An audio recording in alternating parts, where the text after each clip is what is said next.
Hi everybody, I'm Bree the Plant Lady, and I thought I would... Hi everybody, I'm Bree the Plant Lady, coming to you with an update from the Carolina Garden House.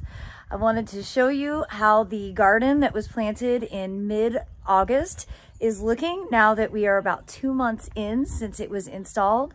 I am super impressed and I can't believe all the pollinator activity. So let me turn this camera around so you can get an up-close view.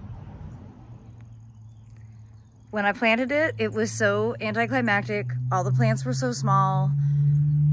I was really freaking out. I'm used to having more woody material. And wow, 2 months later, I can't believe how some of the plants have responded, particularly all of these different varieties of salvia. So I believe these are Salvia gregii, some are Salvia microphylla. Not great at distinguishing the two, and I threw all the labels out. But I had these in tiny pots.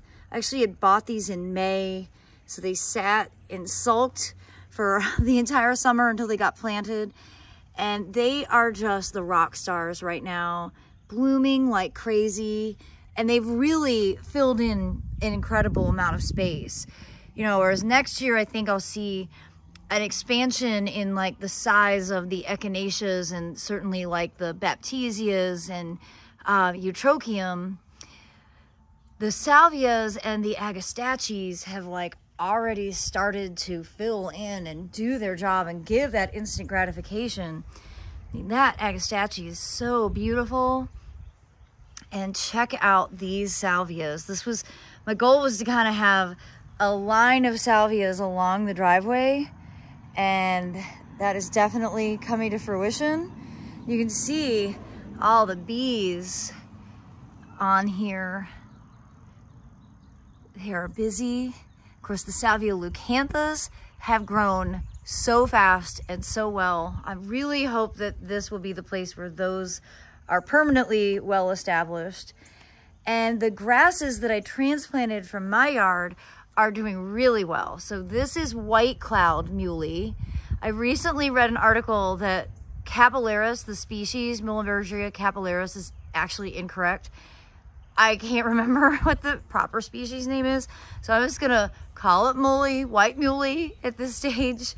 Sometimes keeping up with nomenclature is just too hard. The muleys that I transplanted recently aren't looking so hot. You can see their foliage is really off color. They shouldn't be golden, they should be green. And that's an issue of planting out of season. So a lot of ornamental grasses are better to be planted in the spring or early summer, not actually now when they're in full bloom. So, you know, if these don't make it, that's not the end of the world. Hopefully they will come back. Because I do think that they just have such an important texture and color component. But I am relieved that the ones I transplanted in early August from my house are really starting to pick up and do well. Now, along the front foundation here, I did put in Phlox Gina, and I have Phlox Bright Eyes. Of course, there's a big patch of existing strawberries that I just could not remove. And I added some muley grass, sort of the end into the middle. You can see, like, I think this muley grass is probably on its way out. You see how it's turned tan. That's certainly not the goal. But that's just an issue of planting out of season. And I know better, but I just couldn't help it. So I think this bed is gonna look really cool. I put some Asclepias in. Next year, when this all really comes back to life, the two phloxes, I think, will be really dynamic and interesting, but herbaceous. So when we go to paint the house or power wash, they won't really cause so much drama compared to, you know, the trees and shrubs that we have adjacent to our house. Anytime we power wash, it's always very stressful. So after looking at this bed, I decided there's no time like the present. And I went ahead and pulled out some of the muley that doesn't look as good as I think it should. And I'm just gonna try and overwinter it in the pots. And instead fill in the gaps with some other native perennials that I've been gathering, specifically that some friends have given me. some of which I don't actually have the names of because they didn't give me labels, and the plant information sometimes comes in and out of my brain. But I am going to add a couple of Rudbeckias to this bed, and like a Pycnanthemum relative, and a few other things. So I figure no time like the present to go ahead and fill in any gaps that exist now so that next year it'll be that much more awesome. Well, as I keep making modifications, it occurred to me I might as well get the garlic border planted while I'm over here. So I've got a sack of Music hardneck garlic that I grew last year. I cured these for like 3 weeks under a patio umbrella and then put them in this reusable produce bag. It's been hanging in my pantry, in my kitchen. And that's actually, I think, the easiest way to kind of keep garlic long term. And I haven't eaten it, so that means it's time to get it planted. And the process for planting garlic, it couldn't be easier. I'm literally just taking these whole bulbs and I'm gonna split them down into individual cloves. And because here in central North Carolina, our ground doesn't freeze, you don't really have to plant your garlic very deep at all. Actually, there's less advantage to planting it deep than to keeping it shallow, particularly here because we have such a high water table. So I am just gonna come right along this edge, and with my favorite digger tool,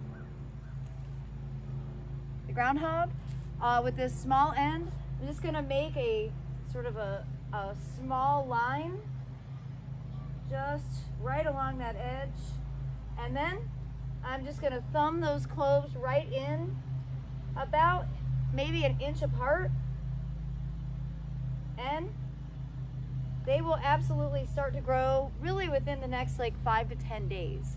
So this will just give me a great border, not only for something that I love to eat, but that also has this great component for protecting against animals, in-ground animals like voles, and above ground animals because of the foliage, including deer, rabbits, and groundhogs. So I'm actually gonna see how many garlic bulbs actually get planted in this space, so we can sort of convert how much garlic can be grown in one bed at one house, and see, you know, what that would end up yielding in regard to not having to buy it from the grocery store. Planting garlic is, I think, one of the easiest foodscape elements to add to any sunny garden. And, well, there's really no reason not to grow garlic. Even if you don't eat it, the animals don't eat it either. And that will help the longevity of all the plants in this bed.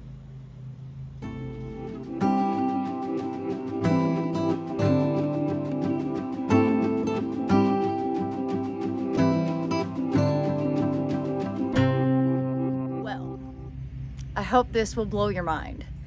I just planted 16 bulbs of garlic, and say every one of those bulbs had 10 cloves, and some of those bulbs had more than 10.